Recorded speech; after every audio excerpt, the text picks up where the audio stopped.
नमस्कार बच्चों। आइए बीएमएस सेकेंड ईयर एग्ज़ाम में जो द्रवगुण सेकेंड पेपर है, जो हमने सीरीज स्टार्ट की थी प्लांट पढ़ाने की, उसमें आइए हिंगू प्लांट को रिवाइज कराते हैं।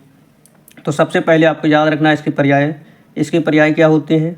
रामट, जतुक, सहस्त्रवेदी, ये इसके पर्याय होते हैं। हिंदी नेम की बात करें तो इसका हिंदी नेम क्या होता है, हिंग होता है। अंग्रेजी नेम की बात करें तो अंग्रेजी नेम क्या होता है, इंग्लिश नेम डेविल एस डंग होता है। अगर हम बात करें इसके लैटिन नेम की बात करें तो इसका लैटिन नेम जो होता है फ्रेला नार्थेक्स होता है। फैमिली या कुल की बात करें तो अम्बेली फेरी होता है। अगर हम इसके स्वरूप की बात करें तो इसका स्वरूप कैसा होता है।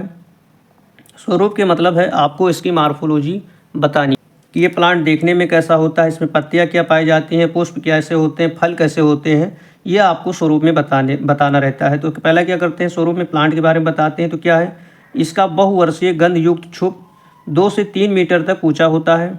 पत्र की बात करें तो पत्र इसका अनेक भागों में विभक्त अजमोदा के पत्र के समान कटे किनारे वाले लंबे होते हैं। पुष्प की बात करें तो पुष्प इसके पीतवर्ण व छोटे होते हैं। फल की बात करें तो फल इसका कैसा होता है, अंडाकार होता है। इसमें एक तैलीय गोद युक्त राल निकलता है जिसे हींग कहते हैं। अब हम बात करते हैं इसके रस पंचक की। रस पंचक की बात करें तो इसका रस कटु होता है। गुड़ की बात करें तो लघु स्निग्ध एवं तीक्ष्ण होता है। बीर की बात करें तो बीर इसका उष्ण होता है और विपाक इसका कट्टु होता है। तो एक बार फिर हम आपको रिवाइज करा देते हैं। हिंगू प्लांट के जो पर्याय होते हैं वो रामट होता है, जतुक होता है और सहस्त्रवेदी होता है। हिंदी नेम इसका हींग होता है। इंग्लिश नेम इसका डेविल एस डंग होता है। लैटिन नेम फेरुला नॉर्थिक्स होता है। फैमिली की बात करें तो अम्बली फेरी होता है। इसका स्वरूप बहुवर्षीय गंधयुक्त होता है, 2 से 3 मीटर तक ऊंचा होता है। पत्र इसके अजमोदा के समान होते हैं। पुष्प इसकी बात करें तो पीतवर्ण व छोटे होते हैं और फल जो होते हैं वो अंडाकार होते हैं। रस पंचक की बात करें तो इनका रस कट्टु होता है। गुड़ की बात करें तो गुड़ लघु तीक्ष्ण होता है। बीर उष्ण होता है और विपाक कट्टु होता है। इसके रासायनिक संगठन की बात करें तो इसमें गुमोसिन होता है, कैम्यूनॉल होता है, सेकेंडरी ब्यूटाइल प्रोपेनल डाइसल्फाइड होता है, ट्राइसल्फाइड होता है और पॉलीएंथिन होता है। इसमें याद करना है हींग की जो विशिष्ट गंध किसके कारण होती है, तो डाइसल्फाइड के कारण जो होती है हींग की विशिष्ट गंध होती है। मुख्य कर्म क्या है, दीपन है। दोष कर्म क्या है, कफवात समन व पित्तवर्धन होता है।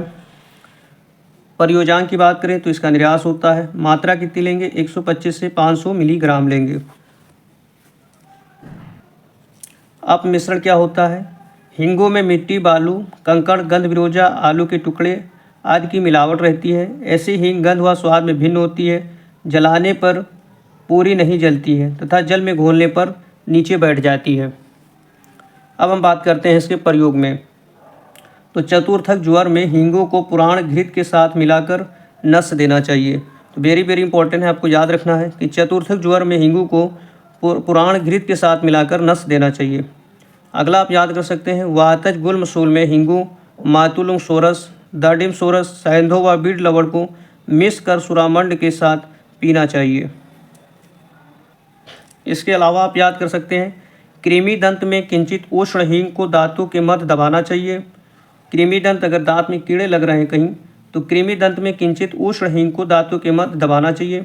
कर्णशूल यानी अगर कान में कहीं पेन हो रहा है, दर्द हो रहा है, वह कर्णनाद में हिंगू, कामातुम्बरू व शुंठी को सरसब तेल में पकाकर कर्ण पूरण करना चाहिए। तो आप बच्चों ये हिंगू प्लांट जो है रिवाइज करिए, और अगर आपको कोई चीज़ें समझ में नहीं आई हैं तो आप कमेंट करके पूछ लीजिए। आप हमारे चैनल को सपोर्ट करते रहिए, लाइक, कमेंट और सब्सक्राइब करते रहिए। नमस्कार बच्चों।